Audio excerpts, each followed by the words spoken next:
Bonsoir. Pour qui aime les princes, ce soir, nous allons être servis. Puisqu'il s'agit d'un authentique prince de la musique dont le monde entier a respiré l'oxygène.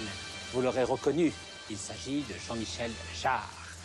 Mais à tout seigneur, tout honneur, et le petit page n'est pas facile à atteindre. Il nous a donc fallu recourir à l'assistance d'un ministre, monsieur Alain Carignon soi-même, pour le convoquer dans ses bureaux sous prétexte de rencontrer un producteur américain. Vous l'aurez deviné bien sûr, le producteur américain, c'est votre serviteur. Nous allons donc gagner les luxurieuses frondaisons de ce bel endroit pour rejoindre Jean-Michel Jarre, le ministre, et quelques invités surprises. Voilà, l'endroit n'est pas très gardé. Voilà. Oui, très bien ça. En fait, c'est un petit peu ça il me semble. Bonsoir Jean-Michel Jarre. C'est votre vie. Bonsoir monsieur le ministre. Bonsoir. Ça c'était pas mal. Ah oui, hein. ça c'est pas mal du tout. Je crois que c'est le meilleur de tous. Celui-là, oui. Parce que ça fait surtout... quelques instants que nous sommes là, derrière, en train des pieds. Et j'avais du mal. Et je crois que c'est la première fois qu'on fait une émission dans le ministère de la Communication, non? Oui, mais enfin, vous voyez, c'est un cadre qui, le dimanche, est assez calme, assez serein. Vous savez, ça risque de vous arriver à vous un jour aussi. Oui, mais ça, Hein? ça effectivement, il faut que je me venge. Oui, oui. Ça, effectivement. Si vous êtes invité à dîner chez Jean-Michel Jarre, méfiez-vous. Alors on y va. Alors, Hein? On y va. ça, de toute façon, on va en reparler.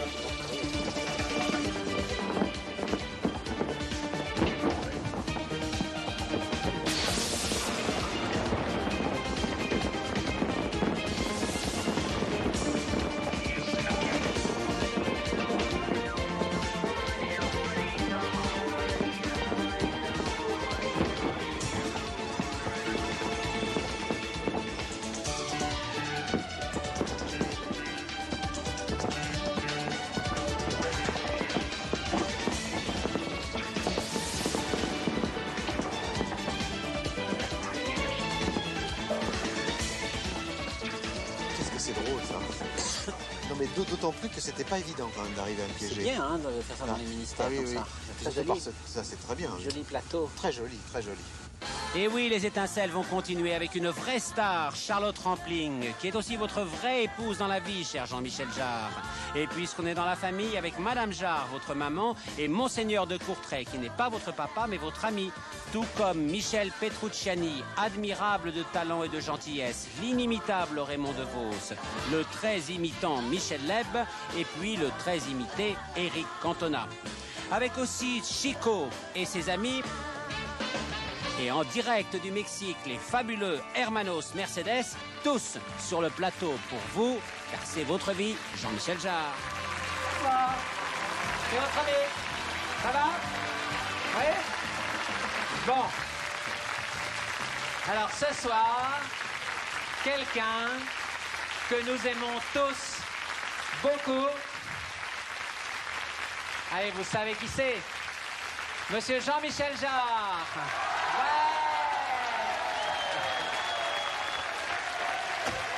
Voilà. Allez, viens. Venez. Incroyable. Incroyable. On a beau le voir à la télévision, on ne peut pas se rendre compte de ce que ça fait quand on le vit. Et oui, c'est agréable, hein? Ben, surtout, on s'aperçoit qu'on est entouré quand même d'une sacrée bande de monteurs. Oui, oui, ils sont tous là. Donc on est un peu déçus quand même en même temps. On Oui. est très content mais un peu déçus quand même parce qu'on a quand même l'impression qu'il y a un bon nombre de gens qui sont finalement plus sournois qu'on le C'est ça. pense. On a vécu pendant 20 ans avec des gens qui, en fait, auraient pu vous mentir pendant 20 ans puisqu'ils ont menti 20 ans ce et soir, même un hein. peu plus. Oui, oui. 20 ans et même un peu plus. Oui. Alors ils sont effectivement tous là, puisqu'il y a Hélène Dreyfus et Francis Dreyfus qui a joué un rôle considérable dans ce complot, Carole Dufour, André Soulier, Barnabé, David et Émilie, vos enfants qui sont Que là. j'ai vu il n'y a pas longtemps, adorables. qui sont effectivement Oui. déjà dans la dure école de la sournoisie et du mensonge. C'est ça, c'est ça. J'en suis pas très fier, mais... Et ils ont échappé On va en reparler plus tard. Ouais, ils ont échappé à votre attention là pendant tous ces jours-ci. Ils ont réussi à se débrouiller très bien comme ça. Oui, non Barnabé officiellement était à Londres. Il m'a d'ailleurs Oui. appelé cet après-midi en me disant qu'il était à Londres et que Oui. bon, il pensait revenir dans 3 semaines. Oui, oui, oui. Totalement convaincu, ce qui me laisse quand même extrêmement perplexe sur ses emplois du temps. Tu fais toujours des études, ça Oui. marche? Oui, il est peut-être pas certain qu'il ait passé son bac, par exemple. Oui, c'est fait. ça, on ne sait pas. On sait pas. Alors, il y a aussi Fiona de Montaignac, il y a Louisa. Et puis, nous avons un grand honneur ce soir, puisque nous recevons aussi le prince et la princesse Toussoun, qui sont là parmi nous et qui sont une des grandes familles de l'Orient, des gens qui font honneur à leur pays. Nous sommes très heureux de les recevoir et je crois qu'on peut applaudir tous nos invités pour leur présence ce soir. Merci.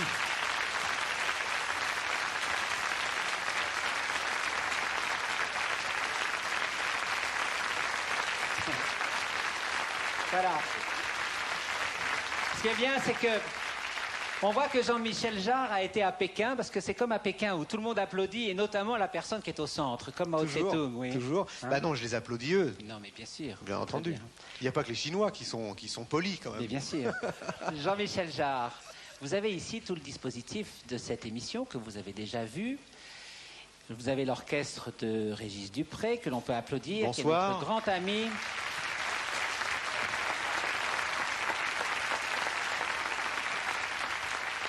Une très jolie photo de vous, genre 12 ans, comme ça. Oui, il n'y a pas si longtemps, Non, finalement. il n'y a pas si hein. longtemps, c'était il y a très peu de temps, effectivement. J'aimais bien Et le puis, papillon, j'en porte moins comme ça. le papillon était très Oui, joli, et puis c'est le vrai. petit col, comme ça, c'était très mignon. Et C'est puis, vrai. à côté du petit col et du nœud papillon, notre ange à tous, notre groom Sandrine, qui va ouvrir pour vous le grand livre de C'est votre vie, le livre à surprise. Et on applaudit Sandrine.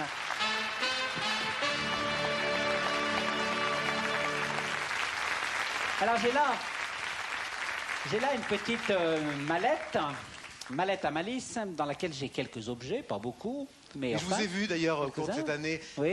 Porter des chapeaux, mettre Oui, des faux mais j'ai pas de nez. chapeau Alors, aujourd'hui, je crains malheureusement. le pire là. Non, j'ai pas de chapeau, malheureusement. Mais en revanche, je regrette d'ailleurs, où est le chapeau? Donnez-moi un chapeau, oui. Mais en revanche, j'ai un bel appareil photo. Un bel appareil photo qui devrait quand même évoquer assez facilement quelqu'un qui vous est plutôt cher, quelqu'un Oui. qui photographie beaucoup autour de vous. Oui, oui. Hein? De qui s'agit-il? Ah, vous voudriez bien le savoir. Hein. Oui. Vous voudriez bien que je le dise surtout. Hein. Oui, voilà, c'est ça. Charlotte, je suppose. Eh oui, Charlotte Rampling. Charlotte Rampling qui, Que je semble-t-il... n'ai pas. Oui, a eu un dont emploi la du fonction temps très principale chargé. auprès de moi n'est pas de la photographie seulement. Hein. Oui, oui. Oui, elle fait un certain nombre de choses. D'autres oui. choses. Oui. Et elle a eu un emploi du temps assez chargé ces jours derniers, j'ai l'impression, non? Bah, apparemment oui, mais enfin maintenant je sais plus d'ailleurs. Oui. Peut-être officiellement elle tourne un film en Angleterre pour 5 semaines. Elle a disparu Oui. depuis 1 semaine déjà, Oui. donc je ne sais pas si c'est vrai. Oui. Si elle est en train d'aider Barnabé en Angleterre, qui lui-même se trouve ici, je ne sais plus. Donc officiellement, d'après ce que je sais, elle tourne un film en Angleterre. La Charlotte Rampling tourne effectivement un film en Angleterre, mais elle vient pour vous chanter ce soir la chanson des mots bleus, les mots bleus que vous avez composés par Charlotte Rampling, votre épouse.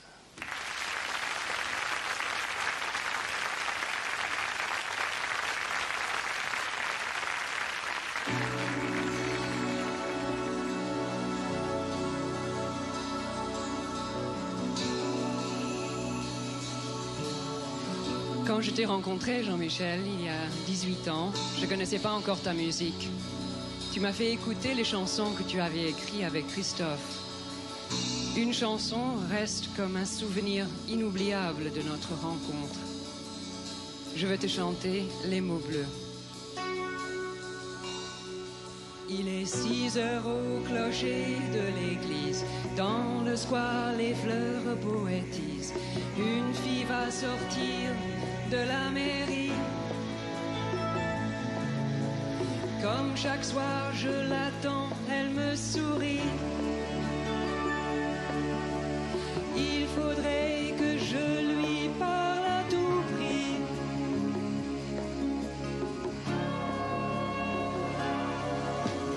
Je lui dirai les mots bleus, les mots qu'on dit avec les yeux. Parler me semble ridicule. Je m'élance et puis je recule devant une phrase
besoin du protocole et tous ces longs discours futiles terniraient quelque peu le style de nos retrouvailles, de nos retrouvailles. Je lui dirai les mots bleus, les mots qu'on dit avec les yeux. Je lui dirai tous ces mots bleus, tout ce qui rend les gens heureux.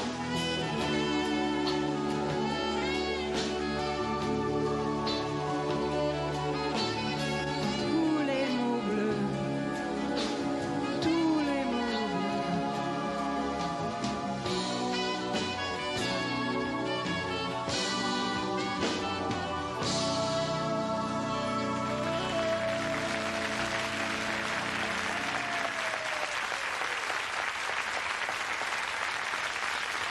Et Charlotte est repartie pour Londres, où elle tourne, effectivement.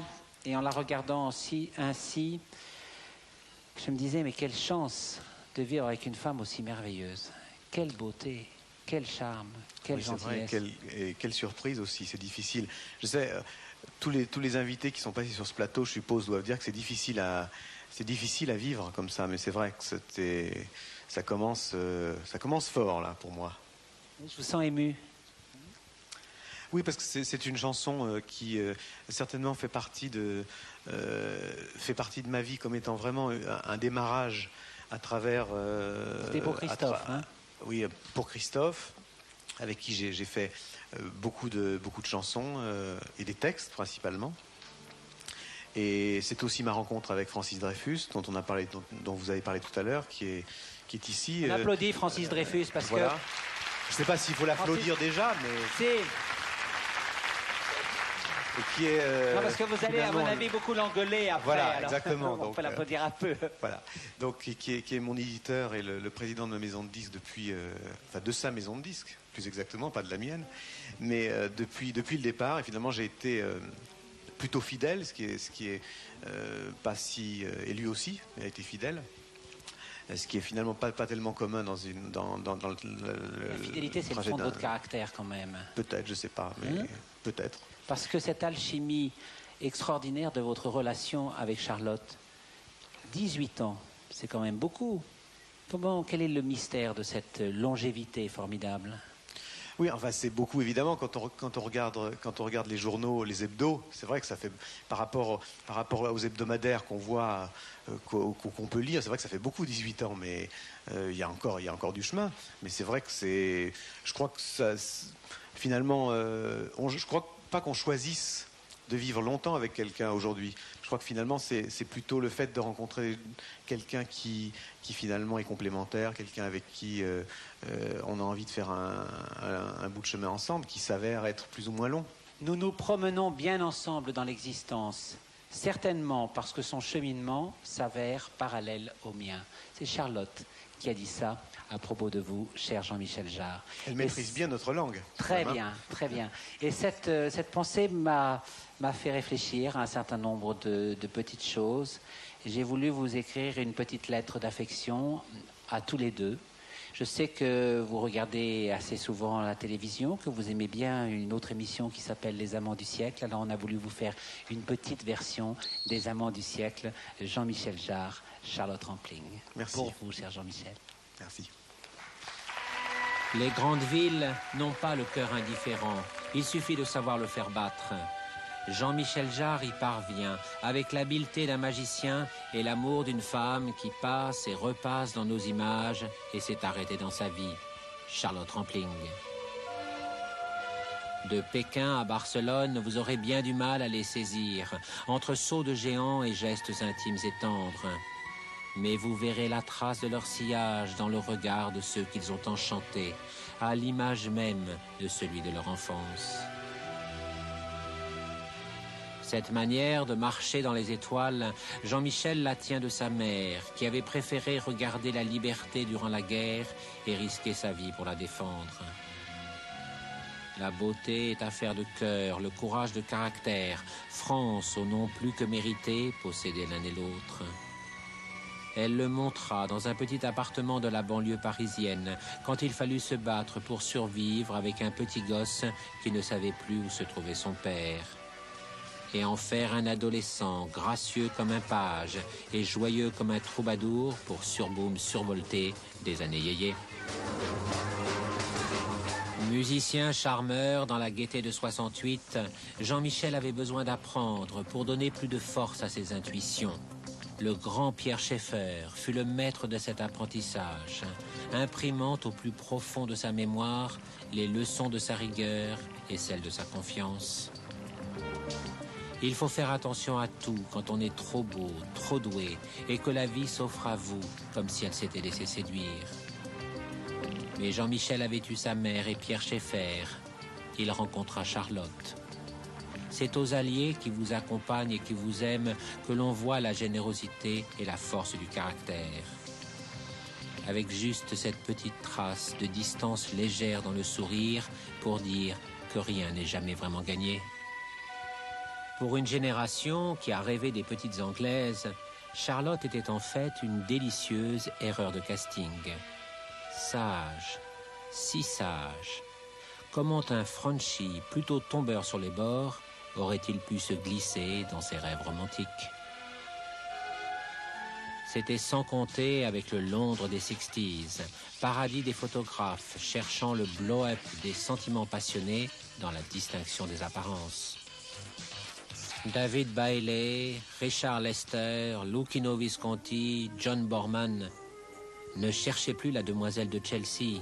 Ces messieurs guère tranquilles l'ont livrée au portier de nuit de Liliana Cavani.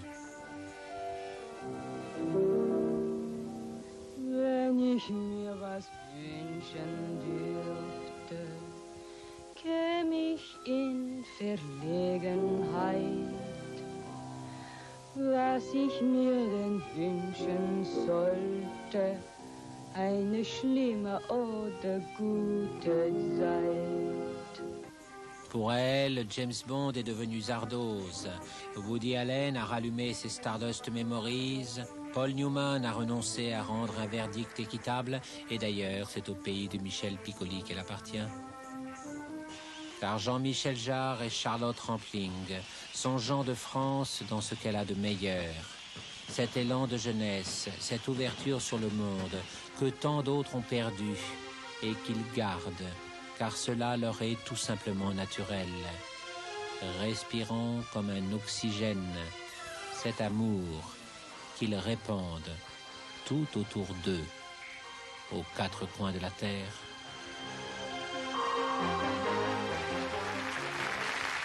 Voilà, Merci, Frédéric. petite version des amours. Merci.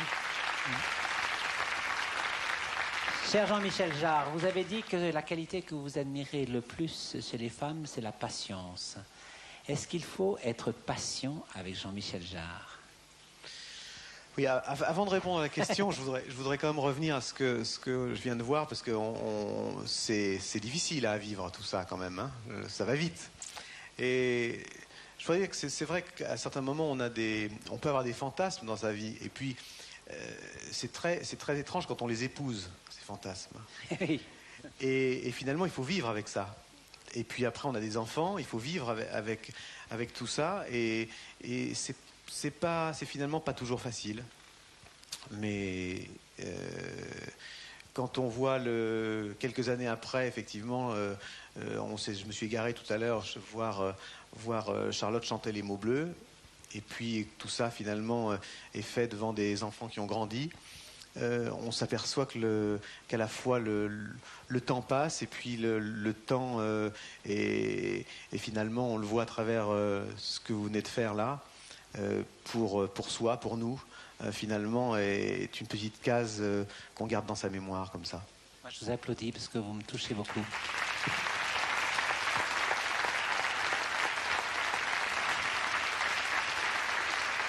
Alors, la patience.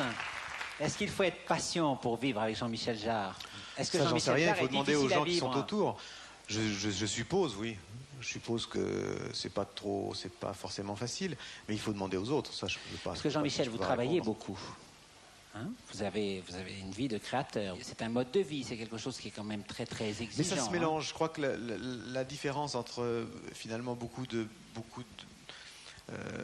métiers et puis le métier d'artiste, c'est que finalement on a choisi à un moment de mélanger sa vie privée avec son métier.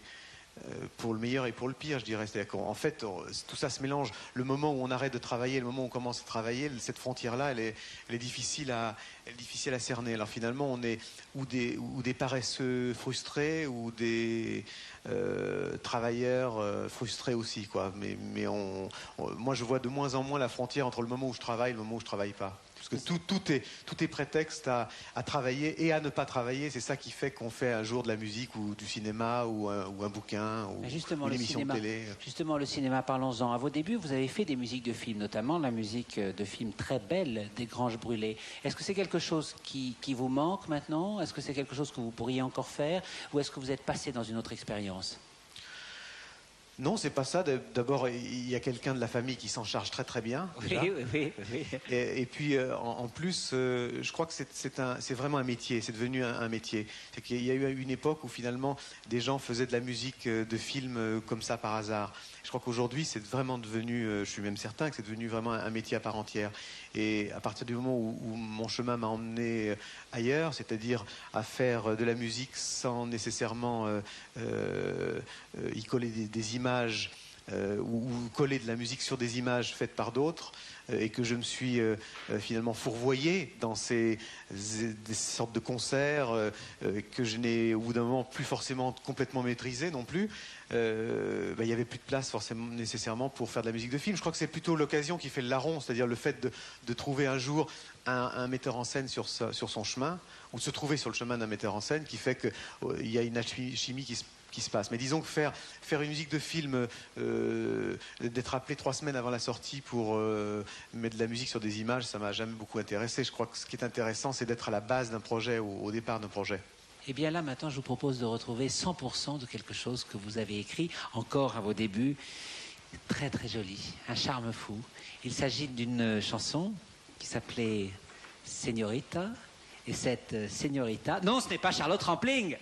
Et cette Señorita vient vous retrouver, non pas donc sous le beau sourire de Charlotte, mais sous le sourire très engageant, dans un autre genre, de Chico et de ses amis. Señorita!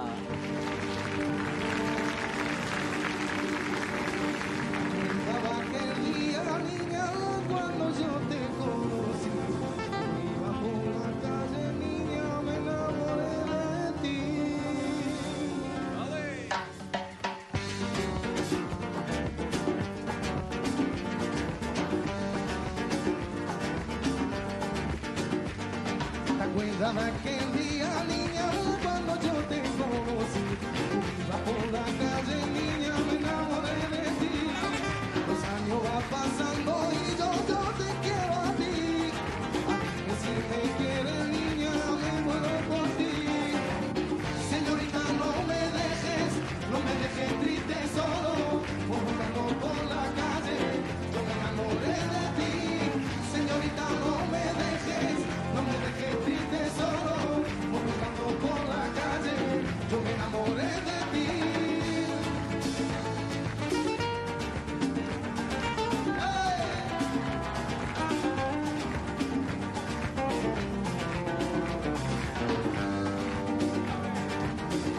Aquel día cuando yo te conocí, iba por la calle, yo me enamoré de ti. Aquel día cuando yo te conocí, iba por la calle, yo me enamoré de ti. Señorita, no me dejes triste solo, buscando por la calle, yo me enamoré de ti. Señorita, no me dejes triste solo, buscando por la calle, yo me enamoré de ti.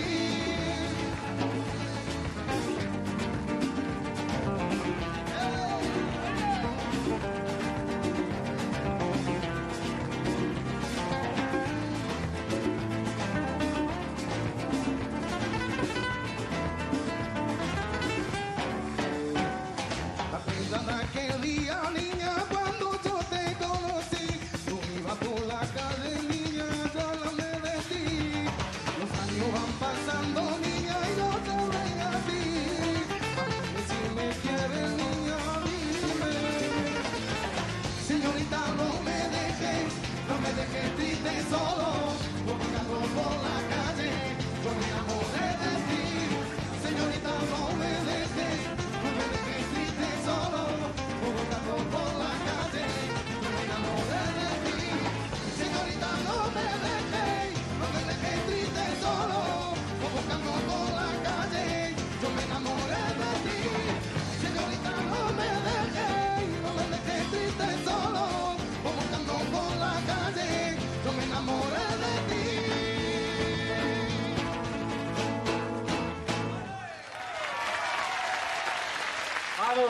Bravo. Merci. D'ailleurs, cette chanson Señorita, on pourra l'entendre en Arles du 13 au 16 juillet, puisqu'il y a cette manifestation à laquelle Chico participe, enfin il l'organise, qui est Mosaïque Gitane, et c'est toute la beauté du sud de la France, toute la beauté de cette saison, toute la beauté de l'été, que l'on pourra retrouver donc en Arles du 13 au 16 juillet. Alors, cher Jean-Michel Jarre, j'essaye d'imaginer un peu l'enfant que vous étiez, puisque c'est votre vie et que c'est une émission qui est forcément un petit peu biographique. J'essaye de vous imaginer à Lyon. Vous êtes né à Lyon. Lorsque vous étiez tout petit, vous étiez un enfant comment? Un enfant facile? Un enfant difficile? Je sais pas, peut-être un peu inquiet, déjà, peut-être. Un peu inquiet déjà? Oui. Pourquoi déjà? Parce que vous êtes... Parce que ça s'est peut-être pas arrangé depuis. Ah oui, oui. Ah oui, vous êtes assez angoissé quand même? Oui, un peu, oui, quand même. Ouais. Et je dirais que c'était une époque qui était à la fois très douce et un petit peu dure. C'était au moment de la guerre d'Algérie. Il y avait, mes grands-parents habitaient un quartier assez dur qui était devant la gare de Perrache. Oui. Où il y avait à la fois la vogue, ce qu'on appelle à Lyon, ce qu'André Soulier ici Oui. et d'autres autour de lui connaissent bien, les Lyonnais, qui est l'équivalent de la fête foraine. Et en même temps, les cirques, voilà, les cirques, la fête foraine, le cirque, tous les cirques qui étaient finalement devant le balcon de l'appartement de mes grands-parents. Et il y avait pas mal de bagarres, il y a eu pas mal d'attentats aussi, pas mal. Enfin, c'était une période à la fois donc difficile et en même temps très très gai, très coloré. Les cirques, autour des gares, de... d'avoir à la fois autour des gares, à la fois d'avoir devant sa fenêtre une gare, un cirque, une fête foraine, les bars avec à la fois avec du monde, disons. Oui, c'est ça, voilà. On peut dire ça, il y avait du monde. Un monde, voilà. Avec du monde. Il y avait du monde, féminin, oui. masculin. Comme ça, voilà, il y avait du monde. Il y avait du monde. Exactement. Qu'est-ce que tu fais ce soir? Je vais voir du monde. Oui. Voilà, exactement. Voilà, bon, et puis donc c'était un moment qui est, mais certainement un des meilleurs moments de ma vie. Il y avait un merveilleux grand-père. Oui. Hein? Ah oui, un merveilleux grand-père qui a finalement qui a beaucoup compté, et qui, quand je dis finalement, c'est qu'on ne s'aperçoit pas, quelquefois, quand on les vit, vous savez, à quel point certaines personnes sont importantes. Mon grand-père, je l'ai perdu quand j'avais 13 ans, et je m'aperçois que je n'en finis pas de m'apercevoir à quel point c'est quelqu'un qui était important dans ma vie. Pensez à lui, encore, hein, souvent. Beaucoup. Alors, nous avons voulu retrouver cette ville de Lyon, cette ville de votre enfance, et pour reprendre les pas que vous pratiquiez lorsque vous étiez enfant, il ne pouvait évidemment pas y avoir de meilleur guide que la personne dont vous n'avez pas parlé jusqu'à présent et dont je n'ai pas parlé jusqu'à présent par pudeur. Il s'agit bien évidemment de votre maman. Nous allons donc retrouver votre maman. Je me douterais bien qu'elle interviendra à un moment ou à un autre.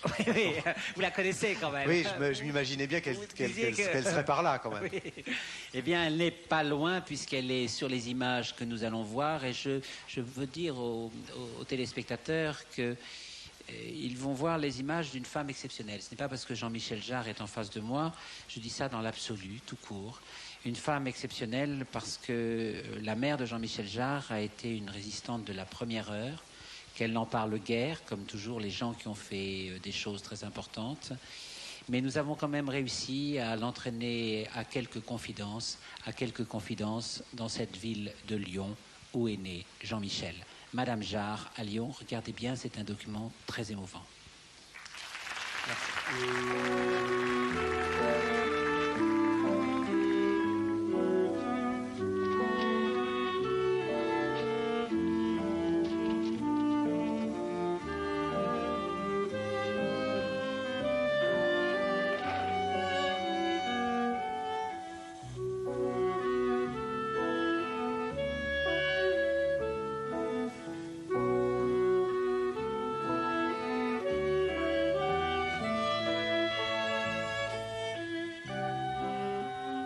Bonjour Jean-Michel, tu dois être surpris de me voir à Lyon, sur le pont devant ce palais de justice où s'est déroulé ton concert.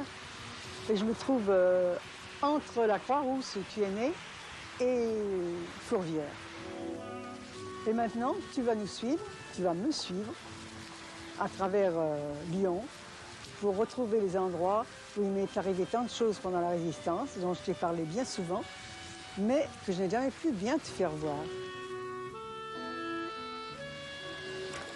Ce magasin, la lingerie pratique, nous appartenait à ma sœur et à moi après la mort de mes parents. Nous sommes entrés dans la Résistance, le Franc-Tireur, qui éditait un journal. Et nous avons commencé par avoir le dépôt de ces journaux, des dépôts de fausses cartes d'identité, faire tout ce qu'il y avait à faire pour recevoir les résistants qui se cachaient. Et ceux qui voulaient prendre rendez-vous avec nos chefs directs, comme Jean Moulin, que j'ai eu le privilège de voir 2 fois. Cela a duré presque toute la guerre.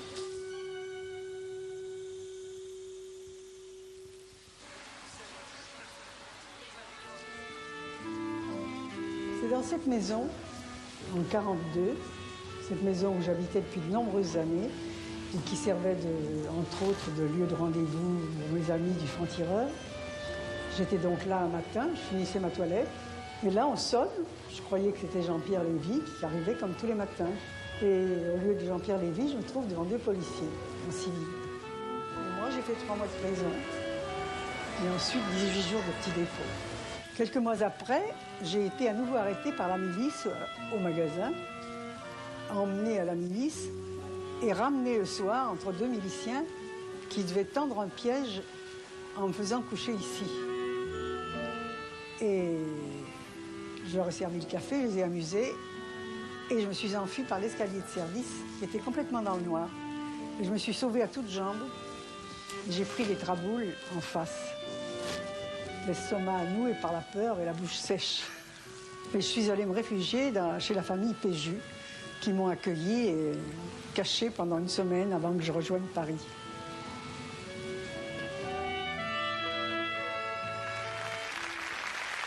Cher Jean-Michel Jarre, votre maman est là. Je peux applaudir Madame Jarre.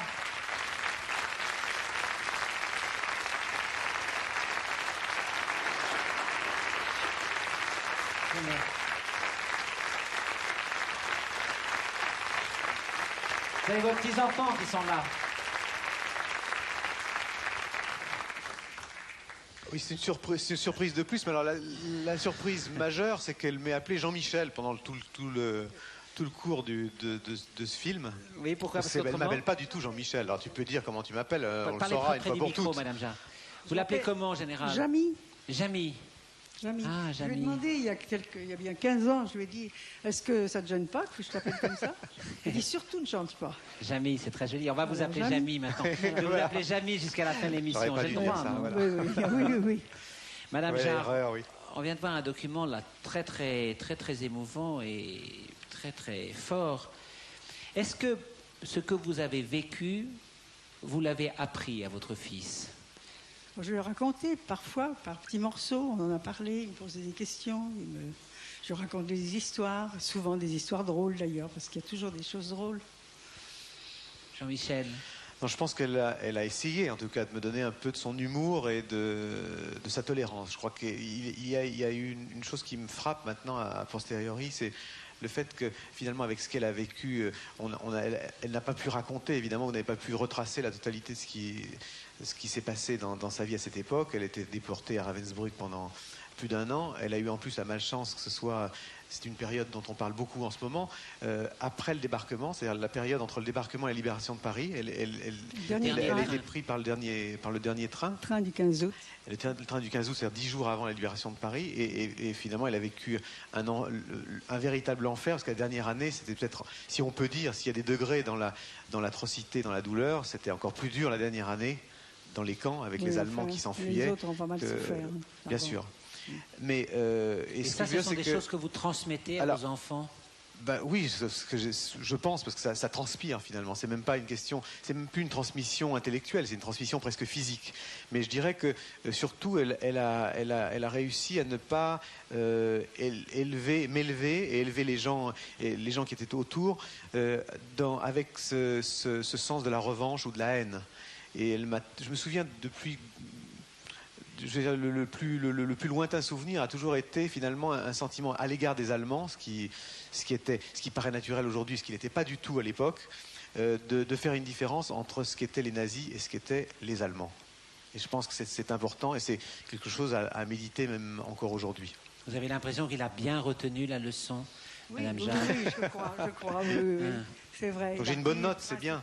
C'est bien. Retenu le principal. Mais je crois qu'au-delà de ça, il y a finalement le fait que j'ai toujours eu il y a un décalage finalement entre ce qu'elle m'a raconté et ce qu'elle nous a raconté ce soir à tous, et puis ce qu'elle est dans la vie. C'est-à-dire que c'est pratiquement deux personnages différents. J'ai du mal à la voir quand on la voit assise ici dans ce studio, qu'elle est rentrée de Berlin sur le toit d'un train en baissant la tête à chaque tunnel.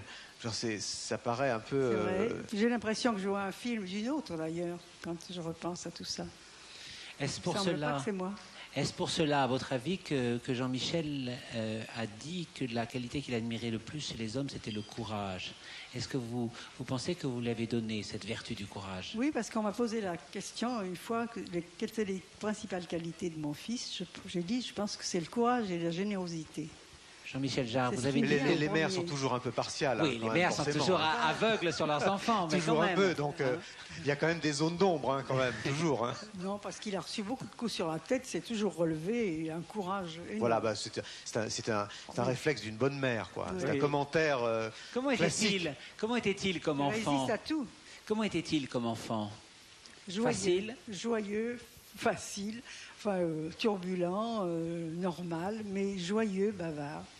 Et puis avec un enfant gai. le temps, la mémoire s'estompe, donc on oublie toujours les... Il est drôle, il me faisait rire, il me racontait toutes ces histoires de l'école. Et comment était-elle comme mère, Jamie? Ça me va droit au cœur quand on parle comme ça, Frédéric, vraiment. C'était Vraiment, en alors, traître, ça me touche beaucoup, oui, vraiment. Non, finalement, on ne choisit pas ses parents jusqu'au moment où on a le droit de s'en aller. Et je crois que c'est à ce moment-là que les parents, on les perd de vue ou alors qu'ils deviennent des amis. Et en ce qui concerne ma mère, c'est certainement ce que je pourrais pas lui rendre de plus bel hommage que lui dire c'est probablement ma meilleure amie. Ah, j'ai envie de vous applaudir là.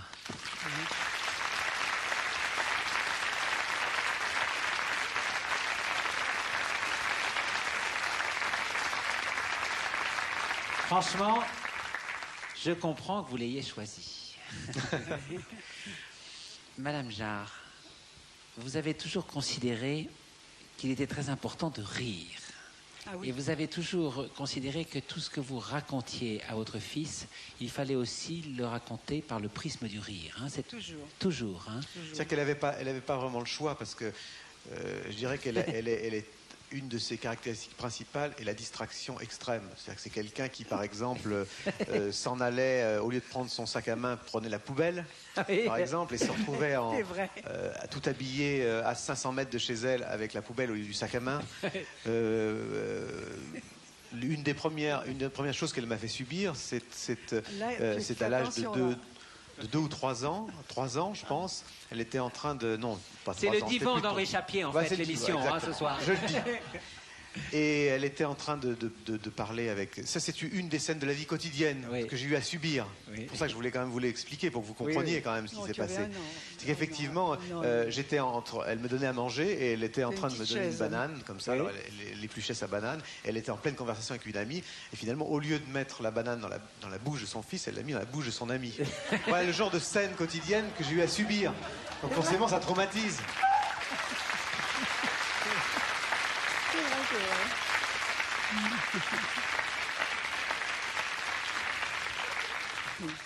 Je pense qu'il n'y a rien de tel que cette anecdote pour continuer, puisque c'est une anecdote sur la distraction et sur le doute. Et je vous propose donc de retrouver quelqu'un que vous admirez certainement l'un et l'autre énormément. Quelqu'un qui vous aime beaucoup, Jean-Michel, et qui est quelqu'un qui, en entendant tout ce qu'on vient de dire, semble avoir des doutes.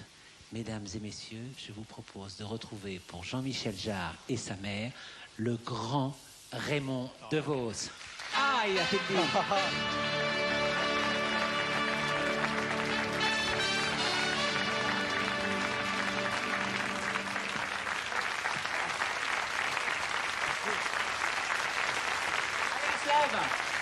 Alors, c'est venu comme ça, tout naturellement.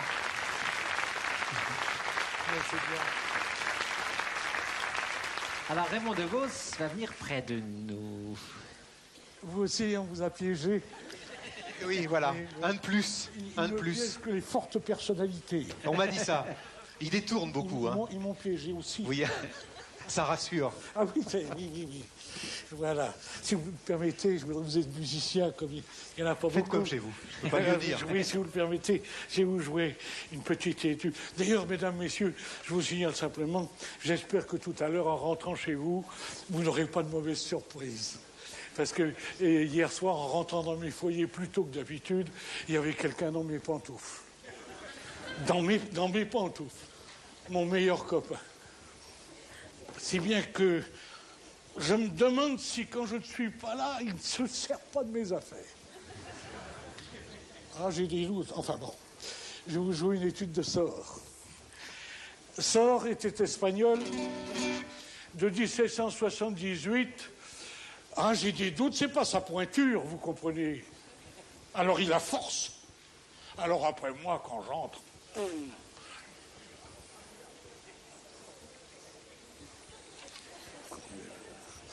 Sor était espagnol de 1778 jusqu'à sa mort. Après de très belles études, il en a écrit plusieurs, aussi très belles aussi, dont la 5e, que je vais vous interpréter. J'ai horreur qu'on se serve de mes affaires, je peux pas supporter ça. Je peux pas supporter ça. Pour quelques francs, il a une paire de pantoufles n'importe où. Il n'a pas à se servir des miennes. Enfin, Sor était espagnol de 1778 et je vais vous jouer une étude de Sor, la 5e de Sor.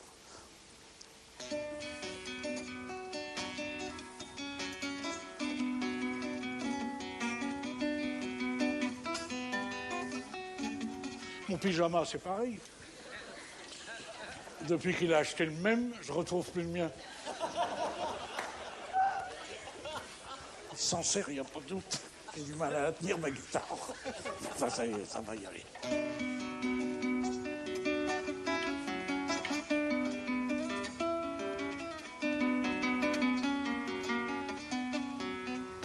Ma femme ne voulait pas le croire. J'ai dit, tu vas voir, un de ces jours, il va aussi se servir de tes affaires. Mon fils, le lendemain, je retrouve son soutien-gorge dans la poche de son par-dessus. Il s'en sert, il n'y a pas de doute.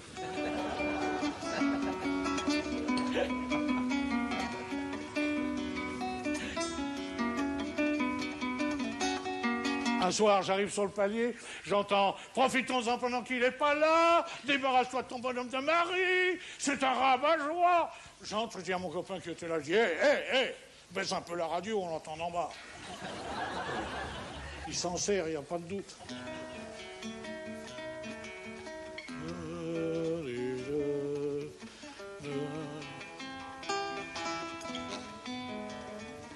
Trois jours après, je le trouve dans mon lit en train de fumer une cigarette, une des miennes.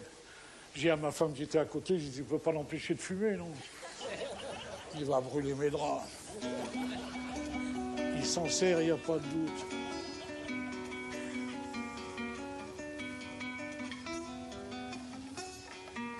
Alors mes pantoufles, mon pyjama, ma radio, mes cigarettes, pourquoi pas ma femme pendant qu'il...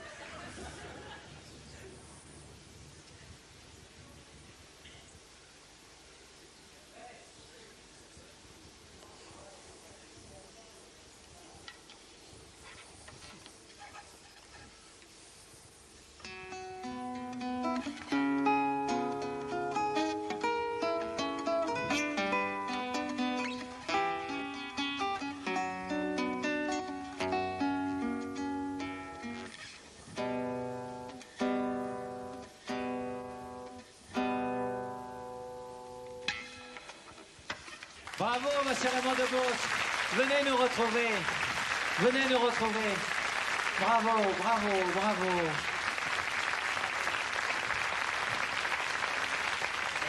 Merci. Quelle joie de vous retrouver. Venez. Venez. Merci. Moi, quand je suis devant Raymond Devos, je n'ai plus rien à Un dire. grand merci. Parce que ça, on dit que c'est vrai que c'est la certitude qui rend fou et pas le doute. Mais en fait, Raymond Devos nous donne l'exemple du contraire. C'est qu'on peut devenir fou avec des doutes. Hein, finalement. Mais alors on est tous fous parce qu'on a tous des doutes. Ouais, ça s'arrange pas. Ça s'arrange pas, ça s'arrange pas du tout. Hein. Et en vieillissant, non. Surtout en vieillissant, ça s'arrange pas. Ça s'arrange pas. Moi, j'ai toujours des doutes. Ça vrai. empire. Mais ça ne peut pas être autrement. Hein, si on avait la certitude des choses, ben, ce serait plus intéressant déjà. Et puis d'ailleurs, c'est impossible. Non, c'est pas possible. C'est pas possible. On ne peut pas être certain. C'est vrai, c'est pas possible. Surtout dans la mesure où on invente. Ouais. L'invention, c'est tout le contraire, c'est l'aventure. Quand on invente, on ne sait pas où on va. Alors évidemment, on est obligé d'avoir des doutes. Quoi. Et quand on a inventé, on continue d'en avoir. Voilà. C'est pas une existence. C'est ce que non, c'est pas terrible, hein, c'est vrai. Raymond Devos, vous regardez, là j'étais absolument fasciné. D'ailleurs, quand je suis devant vous, j'ai toujours une période comme ça de latence où je ne peux rien dire. Vrai. Car ce que vous faites, c'est tellement... Je veux dire, on rit et on est bouleversé en même temps. C'était une émotion extraordinaire. Et je vais d'abord venir vous revoir à l'Olympia à partir du 6 septembre. Vous avez obtenu un triomphe fantastique, totalement mérité, mais fantastique. Je vais venir vous revoir et si j'en avais la possibilité, je viendrai vous voir tous les jours. Je suis d'accord, c'est Frédéric. une leçon incroyable. Je voudrais dire que moi aussi, on reste sans voix. C'est vrai que pour moi, comme vous l'avez remarqué dans cette émission, rien n'est là par hasard. Donc si vous êtes là, vous le savez pas, mais c'est pas par hasard parce que moi, effectivement, il doit y avoir des gens ici qui savent des choses qu'on ne sait pas forcément ou qu'on n'a pas dit vraiment clairement. Mais c'est vrai, en ce qui me concerne, vous avez, et ça va très au-delà d'un hommage, ce que je vais vous dire, mais vous avez vraiment été, vous m'avez beaucoup influencé, mais beaucoup plus que le premier livre que j'ai écrit, beaucoup plus que le premier film que j'ai vu. Le fait de jouer avec les mots, vous m'avez donné envie de jouer avec les mots quand j'ai fait des textes de chansons, et je pense que je suis pas le seul. Il y a des générations, et c'est pas une question d'âge artériel, c'est une question de simplement de sensibilité, et je crois qu'on a la chance d'avoir quelqu'un qui manie notre langue à une époque où on a mis de la culture qui s'inquiète de la dégénérescence de notre langue. Quand on écoute Raymond Devos, on n'a aucun souci à se faire. Ça vous fait plaisir ce genre d'hommage, Raymond Devos? Est-ce que excusez-moi, si j'avais su qu'il allait me dire ça, je serais pas venu. C'est trop fort. Non, mais c'est sincère. Merci. Non, c'est pas, ça va au-delà. Savoir à quel point ça me fait plaisir. Et puis, de toute façon, en plus, vous n'avez pas le choix, vous êtes coincé, donc oui, je suis obligé de vous le dire. Voilà. Ça, je suis aussi piégé. Voilà, exactement. Encore ce soir, on est tous piégés. Il n'y a que lui qui n'est pas piégé, il faudra qu'on s'en occupe. Oui, mais ça m'arrivera un jour.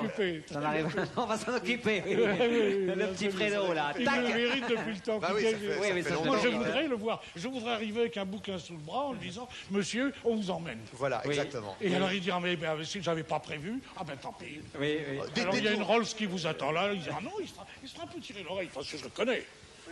Il sera un peu tiré l'oreille. Ah dit non, j'ai un dîner ce soir avec le prince tel. Détourner un Mitterrand. Oui. Détourner un Mitterrand, c'est plus difficile que détourner un Boeing, je peux vous dire.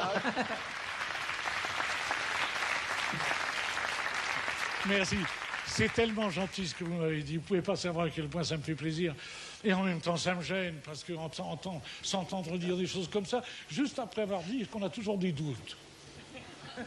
Et lui, il a l'impression d'avoir des certitudes. Et je le souhaite. J'espère qu'il a la certitude de ce qu'il vient de me dire. Ben, je pense, oui. On n'est jamais sûr par rapport à soi-même, par rapport aux autres, un petit peu plus. Oui, ça c'est vrai. Jean-Michel Jarre. Enfin, ce que j'ai dit, c'est peut-être pas complètement sûr, donc on les laisse, non. Donc vous n'êtes pas. Non, mais attends. On va les laisser, là. Non, ça ne me gêne pas du tout. Ça me gêne pas du tout, donc. Non, mais heureusement que les autres n'ont pas de doute vis-à-vis de nous, de ce que nous faisons. Ça, alors on pourrait plus rien foutre. C'est pas sûr, donc ils en ont peut-être quand même, donc il n'y a pas de solution. Oui. Non, mais moi je continue d'avoir des doutes, mais je dis aux gens, aussi. N'en ayez pas. Voilà. Je propose qu'on les applaudisse pour ce sketch improvisé.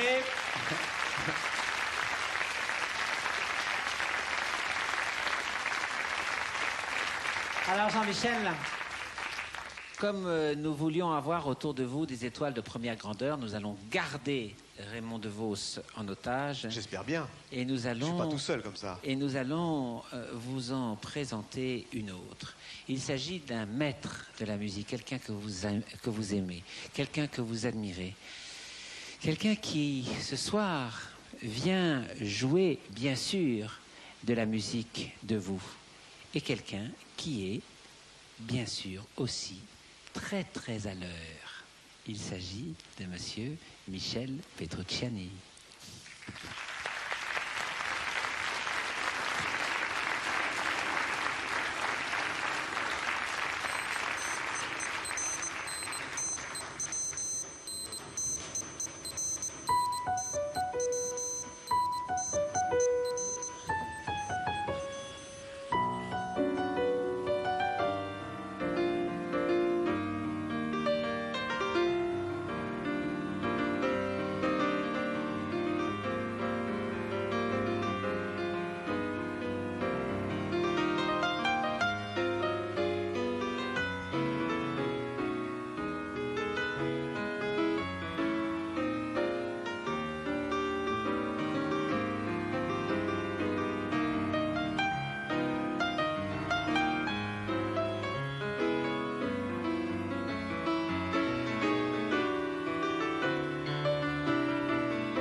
Bravo, Michel Petrucciani.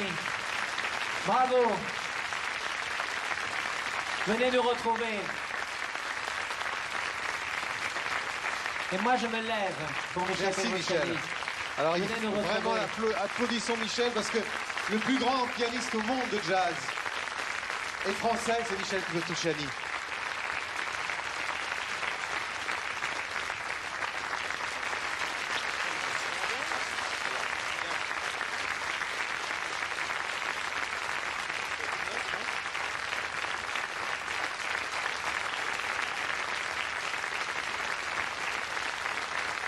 Alors moi, je peux aussi. Venez près de nous. Vous venez près de Jean-Michel. Quel moment Vraiment, formidable. Hein. Bah écoute, tu vois, ça continue, ça continue. On me fait depuis, on me fait gentiment souffrir parce que c'est des émotions toutes les 3 minutes. Je suis vraiment content de vous. Et quand je vous vois tous les deux, je veux dire qu'il y a tellement de choses finalement que j'ai envie de dire, vous avez d'une manière spontanée comme ça en commun. Je veux dire que la musique des mots, les mots de la musique, les émotions qu'on sent sont très très parallèles quand on écoute Raymond DeVos, quand on t'écoute. C'est pas un hasard, finalement, on a des goûts personnels qui font finalement, que ce soit dans le jazz, dans les sketchs, dans le théâtre, dans le cinéma, qui finalement sont logiques. Moi, quand je les vois tous les deux, il y a une grande logique. D'ailleurs, Raymond DeVos a fait quand on a annoncé Michel Petrucciani, hein, Raymond DeVos. C'est vrai, ce qu'il dit Jean-Michel, c'est vrai. On a l'impression qu'il y a des familles d'esprit. Oui, c'est vrai. Il y a des gens qui pensent un peu, qui ont la même... Mais il est venu me voir à l'Olympia, je ne connaissais pas. Et à la fin du spectacle, on m'a dit qu'il désirait me voir. Et je suis descendu et je l'ai vu. Et je l'ai pris dans mes bras. C'était formidable. Et formidable. Le spectacle était formidable. Oh, oui. Surtout. Moi, le spectacle, j'allais dire, je m'en fous un peu dans ces moments-là. Il y a une chose que je voudrais dire quand même, qu'on sait pas assez, parce que souvent les gens en France voyagent pas autant que certains de nos voisins. Et Michel Petrucciani est vraiment, et c'est pas une formule de le dire aujourd'hui, vraiment le plus grand pianiste de jazz, et pour une musique reconnu comme tel, et c'est pas un jugement de valeur, c'est réel. Gentil. Et en même temps, il connaît presque autant de blagues que Raymond DeVos. Pas tout à fait peut-être, mais c'est presque une spécialité qui pourrait se faire. C'est parallèle. Michel Petrucciani. Avoir une Petrucciani. carrière parallèle. Michel Petrucciani. C'est un concurrent. Hein. Faites attention. Oui, je me méfie. Mais méfiez-vous quand même. Hein. Faites attention, le doute. Hein. Je me méfie de tout le monde. Voilà. Michel Petrucciani, tout à l'heure, Jean-Michel Jarre nous a présenté sa mère qui a tant d'importance dans sa vie. Et j'ai été très frappé en relisant plusieurs articles concernant votre carrière par l'importance qu'a eu votre père. Votre père a accompagné toute votre démarche vers la musique. Oui, enfin, c'est lui qui m'a tout appris. Oui. Et il m'a mis au piano et il a dit, voilà, travaille, étudie le classique, étudie les gammes, et puis on va jouer ensemble. Et disons que ce qu'il a beaucoup fait pour moi, c'est qu'il m'a motivé et il m'a fait croire à la musique, il m'a fait croire à l'art. Ce qui n'est pas une chose facile parce que c'est tellement abstrait, finalement, qu'on a du mal à croire que c'est quelque chose qui existe vraiment. Il était très exigeant avec vous. Oui. Hein? Il vous a dit, si tu n'es pas le meilleur, il vaut mieux aller se coucher. Hein? Enfin, il a dit, il faut travailler, il faut être bon, quoi. Faut pas faire semblant. Mais c'est vrai que dans la musique, si on n'est pas guidé, moi, j'ai pas eu cette chance. Je veux dire, j'ai tout appris très tard. Mais vraiment, trop tard. Moi, je sais que un jour, j'étais avec un grand musicien, un pianiste, que je ne citerai pas. Et puis, à côté, il y avait quelqu'un, il y a une dame qui a dit à ce grand pianiste, elle lui a dit, j'ai une petite fille qui veut faire du piano. Alors, est-ce que vous pourriez me donner le nom d'un professeur, un grand professeur, enfin. Et alors, il lui a dit, quel âge a votre petite fille? Elle a 6 ans. Il lui a dit, trop tard.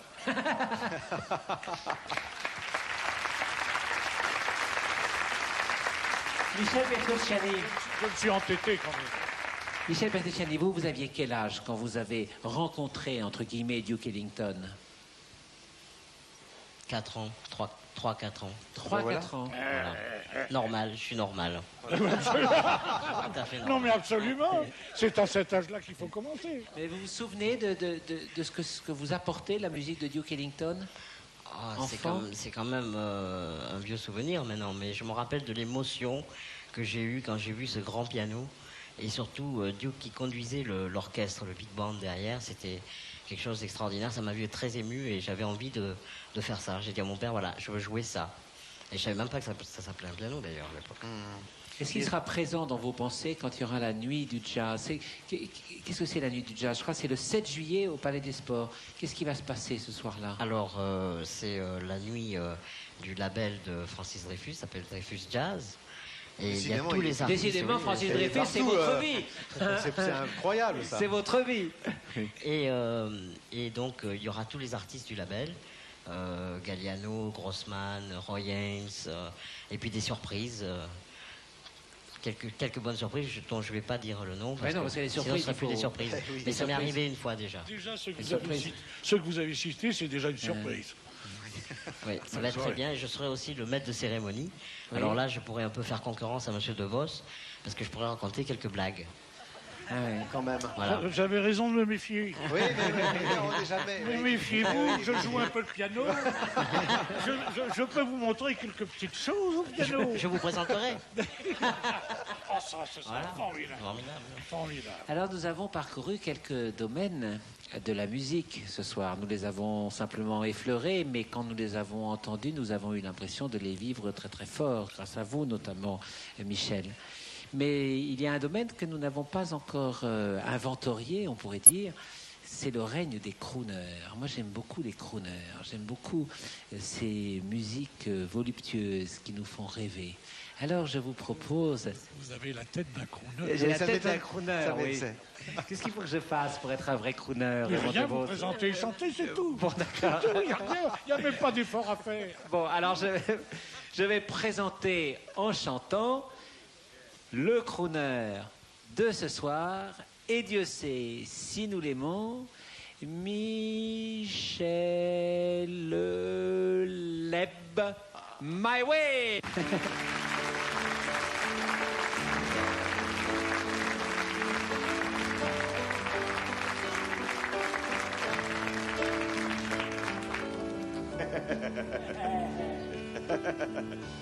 Bonsoir. Bonsoir Jean-Michel. Bonsoir. Bonsoir. Tout le monde reconnaît ce thème extraordinaire qui a fait le tour du monde et qui a été écrit par un compositeur français. Et les Américains ont eu le culot de nous faire croire qu'ils en étaient les auteurs et les compositeurs. En réalité, vous savez comme moi que c'est une chanson française. Tous les François ont interprété cette chanson. Claude François, Jacqueline François, Jacques François, Frédéric François. Il n'y a que moi qui ne l'ai pas chanté, hein? Enfin. Alors c'est une chanson qui a fait donc le tour du monde et j'ai imaginé cette mélodie un soir d'Eurovision en 1995. Imaginons, nous sommes en 1995, cette chanson fait partie du programme et tous les pays qui sont là vont être obligés d'interpréter cette mélodie extraordinaire qui, en français, mesdames, messieurs, s'intitule Maoué. Maoué.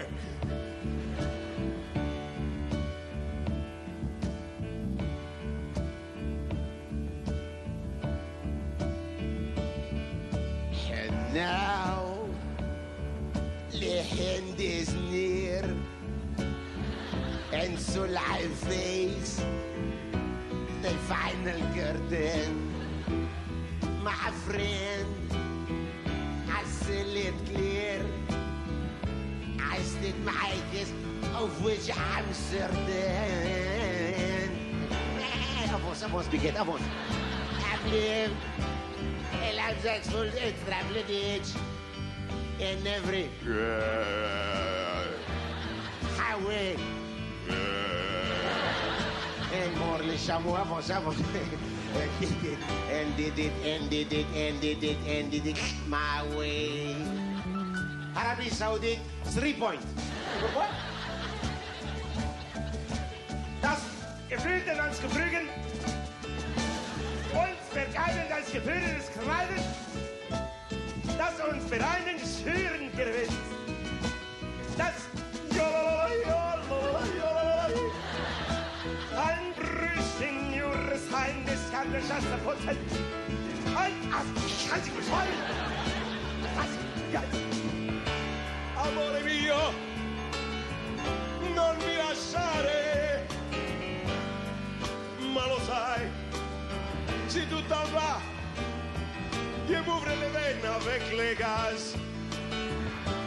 Non mi lasciare Gino,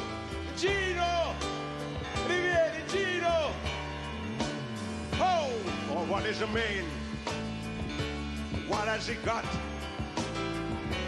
If not himself, many as not to set it free. And she truly feels another world on what it needs. Record shows I took the blows. Yeah. Ha!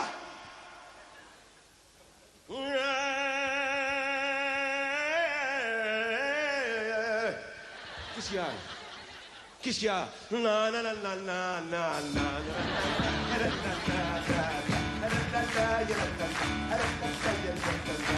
Oh, arrêtez, arrêtez, arrêtez. Arrêtez, on est en voûtier, arrêtez. C'est le vaudou, on est en voûtier. Arrêtez, bonsoir mes amis, je suis tellement heureux de vous retrouver parmi moi. La vérité, quel bonheur. Jean-Mi, c'est merveilleux d'être là. Vous êtes toute ma famille. La vérité, ça m'ennuie de faire payer ma famille. Quel bonheur, la vérité, la vérité. The keynote, the keynote. Mi saraya, arrivi alla Sampira, a Torre calla soglia la penne alla rabiata. I turi guanri toi, i pairiti toi, a chitarrista cotta chi miglior soglio, al ricordaglio pretitonni mi risoglio, pizzitori, chitarri sottino, a pizzeria, a pizzarolio, a Figaro solo per rispa, al ritornei, tarrisa, mirsa, marir saviolla, a si dare.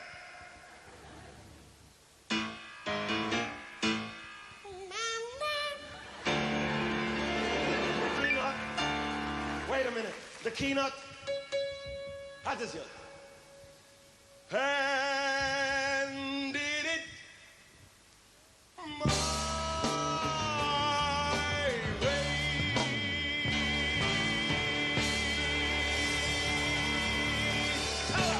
Bravo Michel Leb. Bravo. Venez me retrouver. Venez me retrouver.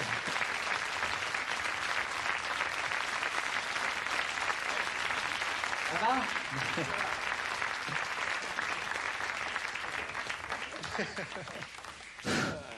Vous êtes fatigué, hein? Non, non, je vais très bien, au contraire, je vais très, Pas très mal, bien. pas mal. Hein. Mais il y a encore des pays qui manquent. Forcément, on n'avait pas les 3 heures du concours Eurovision, évidemment. Voilà, c'est ça. Alors j'ai pu faire que ceux que Donc, j'avais l'habitude de faire. Tu l'as écourté un peu? Je l'ai écourté un petit peu. Il y a la version Esquimau, il y a tout ça. C'est ça, il y a la version carpe, où ils disent rien. Et quel est celui qui gagne? Là, dans cette Eurovision, là, Oui. oh, c'est le public qui gagne, c'est lui qui juge, c'est lui qui gagne. Ça, c'est toujours la même chose. L'allemand n'est pas mal, hein, quand même. Ja, ja, das war sehr schwer für mich, das Allez, recommence. Voilà. Est-ce qu'il y aura un concours Eurovision à partir du 29 septembre au Casino de Paris? Il y aura un show. Il y aura un show Michel Leb. Il y aura un show Michel Leb. Alors, je tiens à dire que le 29 septembre... tu ne sais qu'à moitié parce que tu t'appelles Jean-Michel, mais enfin, c'est tout de même la Saint-Michel. Oui, oui. Et j'ai pensé que ce serait une bonne chose que d'inviter ce soir-là, dans la salle, le 29 septembre, tous les Michel. Alors évidemment, Michel, tu es invité. Jean-Michel. Moi, je suis à moitié invité. J'aurai un strapontin, un siège, mais enfin, on se débrouillera, on va s'en parler. C'est ça, on s'en parlera. Voilà. Et je voudrais que cette soirée, qui est celle de la Saint-Michel, eh bien, il n'y ait que des Michel dans la salle. Jean-Michel Jarre, est-ce que vous aviez pensé, quand vous avez commencé à faire de la musique, que vous alliez faire ces méga concerts qui entraînent un public immense à vous suivre? Est-ce que vous pensiez que vous alliez bien entendu, dès l'âge de 2 ans, tout était prévu, bien entendu. Déjà. Évidemment. Non, mais à quel moment vous êtes rendu compte que vous alliez aller là? Je crois que c'est finalement une envie d'allier cette magie du cirque, des gens du voyage, de la musique à ciel ouvert, de partir, finalement de sortir des salles de spectacle traditionnelles aussi. Cette musique universelle, ces spectacles à travers le monde, je vous propose d'en suivre un petit peu le fonctionnement, d'aller en quelque sorte dans les coulisses des grands concerts de Jean-Michel Jarre.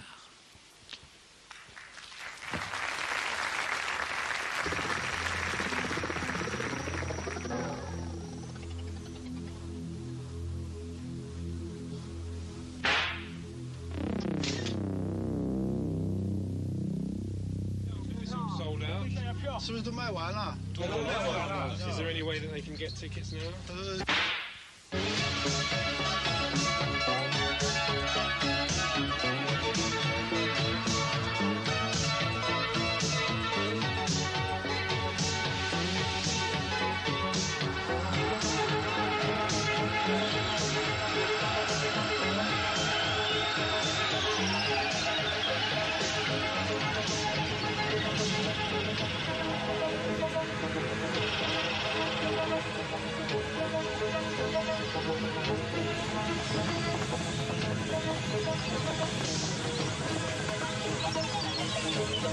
I mean, the gigantic screen they put here, probably the biggest drive-in ever conceived, if I can say so. Chelsea, KPRC TV, Houston. Well, if the rain holds off, Houston's annual Rite of Spring should be a very good one. For the biggest laser light show ever seen in America. It's called Rendezvous Houston, City in Concert. Well, it's being called everything from the show of shows to the biggest concert in history, and officially, The biggest show in the history of the planet, ever. It's called Rendezvous Houston.